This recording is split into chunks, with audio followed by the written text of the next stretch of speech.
네, 이렇게 국내외 이목을 집중시킨 이번 재판 결과와 의미는 무엇인지 짚어보고 또 속도를 내고 있는 국정원 민간인 댓글 부대 수사에 대해서도 알아보겠습니다. 네, 손수호 변호사와 함께 이야기 나눠보도록 하겠습니다. 어서 오세요. 오십시오. 네. 이재용 삼성전자 부회장의 운명을 가른 건 뇌물 혐의였습니다. 재판부는 이렇게 적용된 5가지 혐의 모두를 유죄로 인정을 했는데 유죄 결론 내린 이유는 뭘까요? 네, 일단 검사는 5가지 범죄를 범하였다라고 해서 특검이 기소했죠. 그리고 법원이 어제 판단을 내렸습니다. 5가지 다 유죄 판단을 했습니다. 그런데 그중에 위증죄를 제외하고는 일부는 또 약간씩 무죄가 나왔어요. 그래서 전부 다 유죄다라고 보기는 약간 좀 어려운 상황이긴 합니다. 그런데 그 5가지 중에 범죄 중에서 요체는 뇌물죄가 되겠죠. 그래서 그 뇌물죄부터 간단히 말씀을 드려야 될 것 같은데요. 이재용 부회장 측에서 여러 가지 그런 방어 논리를 폈습니다. 그동안 재판 과정에서.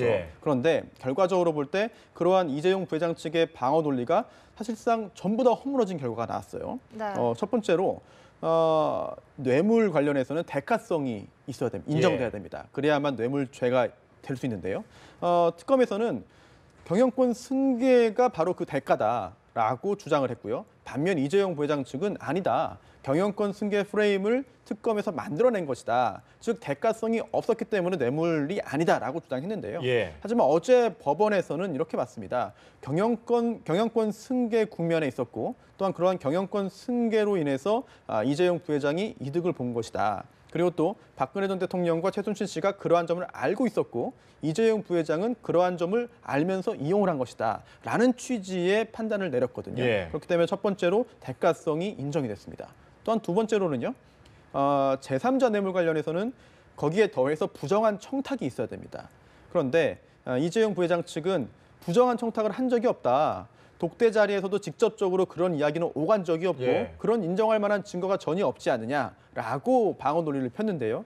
여기에 대해서도 법원은 다른 판단을 했습니다. 왜냐하면 명시적으로 부정한 청탁을 한 적은 없다. 그렇게 볼 주장을 인정할 증거는 부족하다. 하지만 묵시적으로 청탁을 한 것이고 포괄적으로 청탁을 한 것으로 볼 수 있다라고 해서 역시 이 부분에 대해서도 특검 측의 주장을 받아들인 것이고요. 또한 세 번째로는 삼성 측은 줄곧 이렇게 주장을 했죠. 뇌물을 공유한 게 아니라 강요를 받았고 그런 강요에 의해서 어쩔 수 없이 준 것이다 라고 했는데 이거 역시 법원은 인정하지 않았습니다. 그리고 마지막으로 삼성 측에서 가장 마지막에 이제 폈던 논리인데요. 이재용 부회장은 모른다. 즉 함께 기소된 다른 공동 피고인들, 즉 임원들은 모두 알고 있었고 임원선에서 좀 미래전략실 차원에서 한 일이지 이재용 부회장은 모르는 일이다라고 했습니다만 이거 역시 재판부는 인정하지 않았습니다. 즉 이재용 부회장이 함께 기소된 그런 임원들에게 공동 피고인들에게 포괄적으로 업무 지시를 했다. 그리고 또 최종적으로 그런 관리를 한 것은 이재용 부회장이기 때문에 이런 종합적으로 이재용 부회장 측의 방어 논리를 전부 다 인정하지 않았거든요. 그 결과 5가지 혐의에 대해서 모두 유죄 판결이 나왔죠. 네, 그렇군요. 1심 재판부는 이번 사건의 본질이 정치 권력과 자본 권력의 밀접한, 부도덕한 밀착이라고 지적을 했는데요. 이러한 사법부의 판단에 대해서는 또 어떻게 보고 계시나요? 네, 어제 법원에서 약 20페이지 넘는 그런 설명 자료를 이제 배포했습니다. 그 설명 자료에 보면은 마지막 부분에 양형 이유를 굉장히 자세하게 적어놨는데요. 조금 전에 앵커님 지적하신 그 부분, 이번 사건은 정치 권력과 자본 권력의 부도덕한 밀착이 본질이다라고 명시를 했습니다.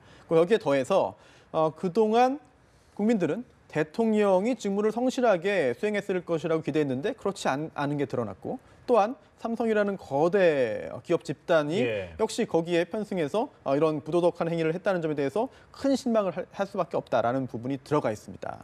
그리고 또 하나 더욱 주목해야 할 부분은 이러한 정경유착이 과거의 일로만 알고 있었는데 그게 아니라 현재에도 있었다는 점에 대해서 많은 그런 실망감을 감출 수 없다는 그런 취지의 이야기도 있거든요. 즉 과거에만 있었던 역사책에서만 있고 드라마나 영화에서만 볼 수 있었던 정경유착이 과거의 일이 아니라 지금 현재의 일이고 또 그러한 점에 대해서 끝까지 무죄를 주장하고 사실관계를 감추기 위해서 노력한다는 점에 대해서 엄하게 처벌할 수밖에 없다라는 취지의 이야기가 들어있었습니다. 그리고 여기에 더해서 마지막으로는요. 끝까지 사실관계를 작출해내면서 좀 만들어내면서 이재용 부회장만을 보호하기 위한 노력을 했다. 이런 점에 대해서 결국은 엄하게 처벌할 수밖에 없다는 이야기를 했는데요. 판결문을 전문을 보면은 아마 이런 양형 이유가 보다 더 자세히 자세하게 있을 것 같거든요. 아마 그런 부분이 공개가 되면은 이번 1심 재판부가 이번 사안을 어떻게 바라봤는지, 1심 재판부가 이재용 부회장뿐 아니라 이재용 부회장의 죄를 감추기 위해서 노력했던 그런 그 공동 피고인들에 대해서 어떻게 바라보았는지를 보다 더 자세하게 확인할 수 있을 것 같습니다. 예.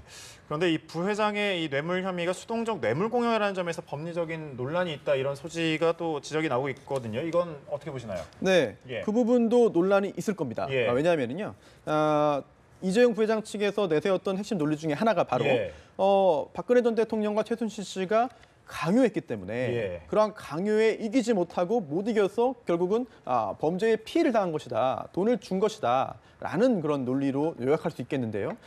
이번 재판부는 그렇지 않다. 비록 박근혜 전 대통령이 강하게 요구를 했고 그러한 요구에 응한 측면이 있지만 그래도 그걸 뇌물 공여라고 봤습니다. 그런데 이 부분은 참 애매한 지점에 놓여 있는 것 같습니다.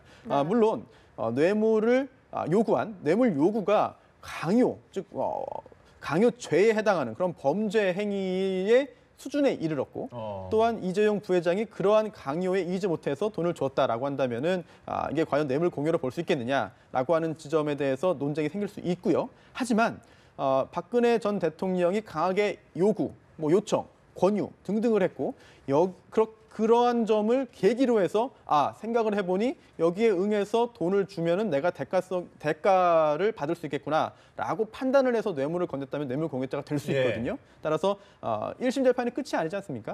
항소를 한다면 항소심 재판이 열릴 텐데 1심 판결의 잘못된 점에 대해서 다툴 것입니다. 그렇다면 이재용 부회장 측에서 1심 재판부의 판단이 잘못됐다, 여전히 박근혜 전 대통령과 최순실 씨의 강요에 의한 피해자다라는 주장을 할 것으로 보이고요. 2심 재판부는 얼마든지 다른 판단을 할 가능성은 있습니다. 재판이 끝난 것이 아니기 때문에 양측의 법정 공방은 더욱더 치열해질 것 같습니다. 네, 이 부회장의 형량에도 관심이 쏠리고 있는데요. 사실 이 부회장의 형량을 보면 특검이 구형한 12년의 절반도 되지 않는 5년형이 선고가 됐습니다. 유죄 판단 시에 받을 수 있는 가장 낮은 형량으로 알려져 있는데요. 이렇게 형량이 낮아진 이유, 어떤 이유가 있을까요?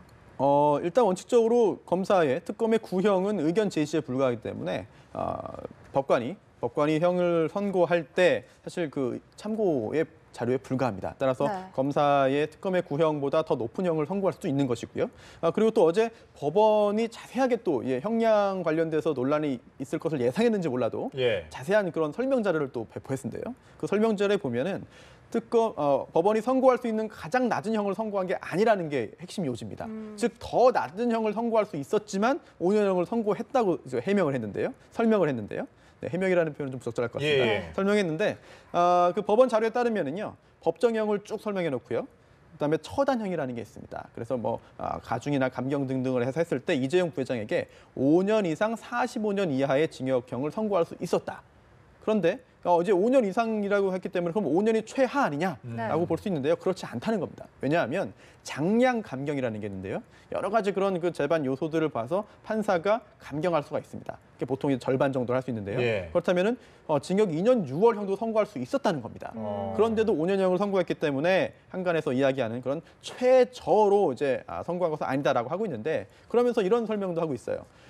이제 그 박상진 피고인이나 아니면 황성수 피고인 같은 경우에는 징역 2년 6월 선고하고 집행유예 4년 아니겠습니까? 그렇다면은 거의 그 범죄가 유사하기 때문에 이렇게 장량 감경을 한 번만 더 했으면 이재용 부회장에게도 징역 2년 6월 선고할 수 있었고 그랬으면 집행유예도 가능했다. 하지만 그럼에도 불구하고 하지 않은 것이다라고 설명을 했는데요. 아무래도 징역 5년형에 대해서 많은 그런 분들이 궁금해하고 또 여기에 대한 의혹을 일부 가질 수 있기 때문에 선제적으로는 해명 자료를 배포한 게 아닌가 생각됩니다.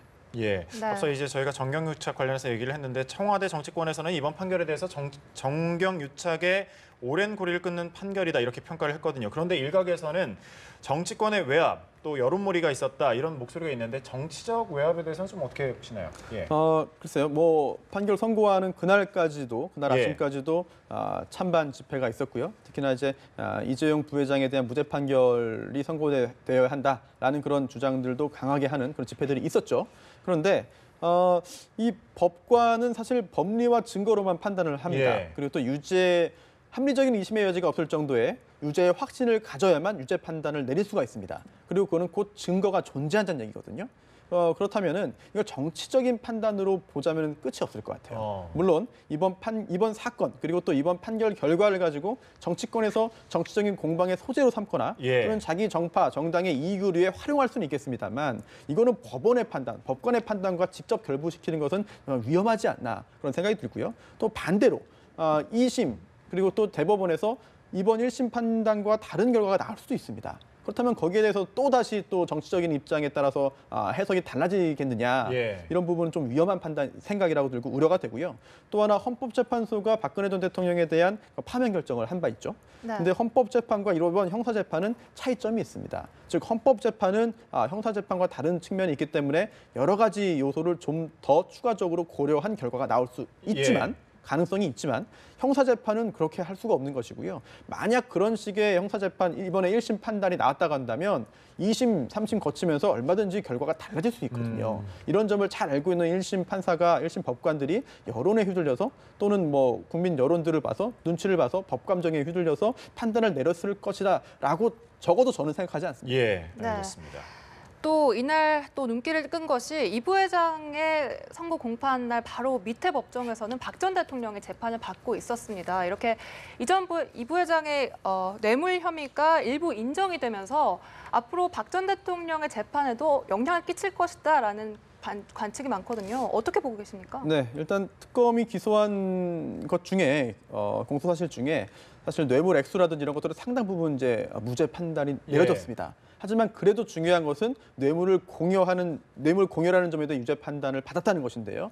이 말은 곧 뒤집어 보자면은 사실상 박근혜 전 대통령이 최순실 씨와 함께 뇌물을 수수했다라고 하는 점으로 읽힙니다. 그렇다면은 물론 재판부가 다르고 재판도 다릅니다. 따라서 얼마든지 다른 판단이 나올 수 있겠습니다만 박근혜 전 대통령 재판에서도 뇌물수수 혐의가 유죄로 인정될 가능성이 상당히 높아졌다.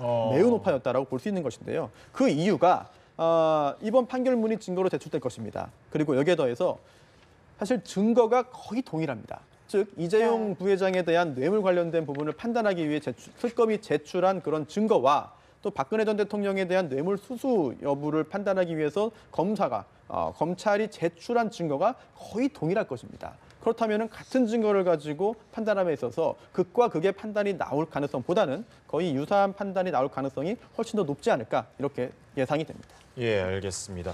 이번 판결에 대해서 일단 이재용 부회장 측은 즉각 항소를 하겠다는 입장을 밝혔는데 앞으로 있을 항소심에서 핵심 쟁점은 무엇일까요? 네, 이재용 부회장 변호인이 선고 직후 또 이런 이야기를 했죠. 법조인으로서 사실 인정도 인정할 수 없고 그리고 또 법리적으로도 인정할 수 없다라고 말했는데요. 당연히 항소를 할 것입니다. 항소심 그리고 또 특검도 일부 무죄가 나온 부분에 대해서 항소하고 그리고 또 형량에 대해서도 불만을 가지고 있을 것 같은데요. 첫 번째로는 이재용 부회장이 정말 몰랐다. 이재용 부회장이 지시한 바가 없다라고 하는 것이 삼성 측의 이재용 부회장 측의 핵심적인 그런 요지이기 때문에 그 부분에 대해서 다시 한번 주장을 할 것으로 보이고요. 그리고 또 포괄적인 청탁이었다. 또 묵시적인 청탁이었다라고 1심 재판부가 봤는데요. 이런 부분에 대해서도 이재용 부회장 측에서는 받아들이지 않을 것으로 보이는데 1심 판결이 나왔습니다만 항소심에서 전면적으로 다시 또 다투어질 것으로 보이기 때문에 아직까지 확정된 게 아니거든요. 2심, 3심 재판까지 끝까지 보아야만 이번 사건 사법부의 최종 판단을 확인할 수 있습니다. 네, 그렇죠. 그런데 송우철 변호사의 경우에는 이 항소심에서는 무죄가 선고될 것으로 확신한다라고 자신 있게 말을 했거든요. 이에 대해서는 어떻게 보고 계십니까? 1심과 달리 항소심에서도 유무죄가 이렇게 바뀔 가능성이 있나요? 당연히 있죠. 당연히 교과서적으로 말씀드린다면 전부 무죄가 나올 가능성이 있는 것이죠. 그런데 물론 변호인은 본인의 의뢰인에 대해서 그렇게 자신 있는 이야기를 할 수밖에 없습니다. 그리고 또 뒤집어 보자면은 삼성 측 그 변호인 같은 경우에는요 판결 선고되기 전까지도 무죄를 자신했습니다. 그런데도 유죄 판결이 선고됐거든요. 따라서 한쪽 당사자의 변호인에 불과한 그 삼성 측 변호인들의 그런 이야기에 있는 뭐 그런 그 지위 그리고 또 입장을 좀 감안하고 이제 그 해석하시면 되지 않을까 생각됩니다. 이야기를 좀 넘어가 볼게요. 검찰의 국정원 댓글 부대가 수사가 이제 상당히 속도를 내고 있는데 사건이 배당된 지가 얼마 안 됐는데 속도전을 내고 있거든요. 이유는 뭘까요? 일단 이 국정원 댓글 사건이 이번에 그 민간인 댓글 부대에 대한 직접적인 증거는 처음 나왔습니다만 예. 여러 가지 의혹들은 이미 오래전부터 있었습니다. 그리고 상당 기간 이제 지속이 됐거든요. 그러다 보니까 더 이상 시간을 끌 수 없는 그런 상황이 된 것 같기도 하고요. 예. 그리고 또 증거가 굉장히 명확하게 나왔습니다. 그러다 보니 더더욱 수사의 속도를 낼 수밖에 없는 상황인 것 같습니다. 게다가 공소시효 문제도 있거든요. 따라서 네. 수사를 지연시킬 이유가 전혀 없다 이렇게 보이고요. 또한 이 국정원 댓글 부대 사건 관련해서 이미 여러 피고인들이 이제 기소되어서 재판을 또 받는 중이지 않겠습니까? 그렇다면은 그러한 진행 중인 재판의 진행 상황도 고려해야 되기 때문에 수사의 속도를 내는 것으로 예상됩니다.